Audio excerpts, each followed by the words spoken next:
V9 news ધારી ચેનલમાં આપનું હાર્દિક સ્વાગત છે। જોઈએ આજના મહત્વના સમાચાર। અમરેલી જિલ્લા પંચાયતના હોદ્દેદારોની સર્વાનુમતે વરણી પ્રમુખ પદે દક્ષાબેન ચોળવડિયા અને ઉપપ્રમુખ પદે મહાવીરભાઈ ભગત। અમરેલી ભારતીય જનતા પાર્ટીના શીર્ષ નેતૃત્વ અને જિલ્લા ભારતીય જનતા પાર્ટીના સંકલન સાથે બેઠક યોજીને અમરેલી જિલ્લા પંચાયતના નવા હોદ્દેદારોની સર્વાનુમતે નિમણૂક કરવામાં આવી છે। આ પ્રસંગે પાર્ટીના તમામ સભ્યોએ એકજૂથ થઈને પક્ષના નિર્ણયને આવકાર્યો છે અને નવા હોદ્દેદારોને પુષ્પગુચ્છ આપી શુભેચ્છાઓ પાઠવી છે। નવા વરાયેલા હોદ્દેદારોની યાદી। જિલ્લા પંચાયત પ્રમુખ મહિલા અનામત બેઠક બેનશ્રી દક્ષાબેન ધર્મેશભાઈ ચોળવડિયા।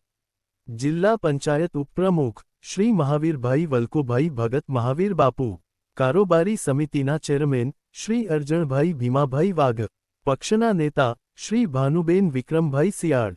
પક્ષના દંડક શ્રી સોનલબેન જયેશભાઈ કાંગડિયા।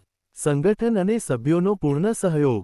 પક્ષના વરિષ્ઠ પદાધિકારીએ મીડિયા સાથેની વાતચીતમાં જણાવ્યું હતું કે આ તમામ નિમણૂકો ભારતીય જનતા પાર્ટીના મોવડીમંડળ અને જિલ્લા સંકલન સમિતિના માર્ગદર્શન હેઠળ કરવામાં આવી છે।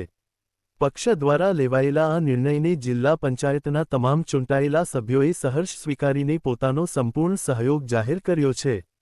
આગામી સમયમાં આ નવી ટીમ જિલ્લાના વિકાસ કાર્યોને વધુ વેગ આપશે તેવો વિશ્વાસ વ્યક્ત કરવામાં આવ્યો છે।